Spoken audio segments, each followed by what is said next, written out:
দেখো বন্ধুরা, শীতের দুপুরে সুন্দর রোদ পড়েছে। দেখো গাছগুলাতে কত সুন্দর রোদ, বাইরে রোদ দেখেছো। আর এই দিনে কিন্তু ভর্তা খেতে যা মজা লাগে, শীত শীত একটা ভাব।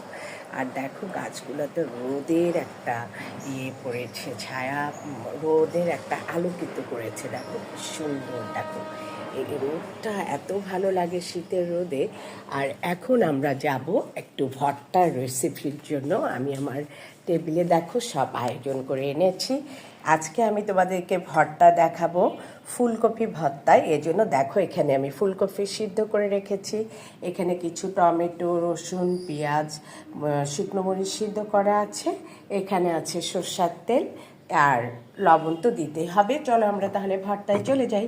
দেখো এখানে আমি একটা বাটনা নিয়ে নিয়েছি। আর এখন আমি এই বাটনা তো নিয়েছি, এখানে আমি এখন ফুলকপিগুলোকে একটু ডাঁটাটা ছেড়ে ছেড়ে দিতে হবে আমার, ঠিক আছে? তাহলে আমি একটু ডাঁটাগুলো ছিঁড়ে নিচ্ছি, তোমরা একটু অপেক্ষা করো। আর এই ডাঁটাটা ছিঁড়ে নিই, কারণ ডাঁটা দিলে তো শক্ত হয়ে যাবে। সেই জন্য আমি এখানে ডাঁটার থেকে ফুলকপিগুলোকে আলাদা করে নিচ্ছি। দেখো তোমাদেরকে আমি দেখিয়ে দিব।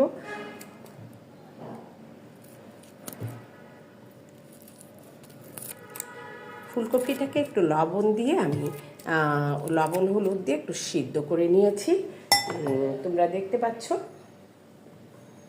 দেখো এখানে যে সেই ফুলকপিগুলোকে আমি একটু দিয়ে কাঁচি দিয়ে কেটে নিলাম, ডাঁটাটাকে ফেলে দিলাম।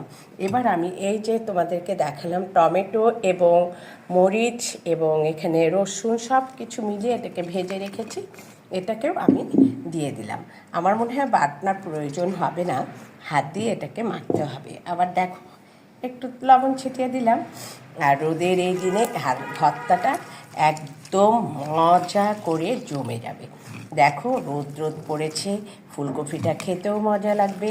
আর সুন্দরভাবে মেখে নিয়ে এটাতে সর্ষের তেল দিয়ে একেবারে যা জমে যাবে কি আর বলবো। শীতের দিনে একটু ভর্তা ভাতটি হলেই ভাত খাওয়া হয়ে যায়। সকালের ভাত খেতে একটু ভর্তা ভাতেরই তো দরকার হয়, তাই না? দেখো আমি এখানে লবণ দিয়েছি আর এখানে সুন্দর করে ফুলকপিগুলোকে মেখে নিচ্ছি। ডাঁটা দিলে শক্ত হবে বলে আমি এখানে ডাঁটাটা অ্যাড করিনি। তোমরা যদি অনেকে চাও যে হ্যাঁ ডাঁটা সহ তোমরা ভর্তাটা করবে, তাহলে তোমরা করতে পারো। আর ডাঁটাটাকে একটু সিদ্ধ করে নিতে হবে তাহলে, ঠিক আছে?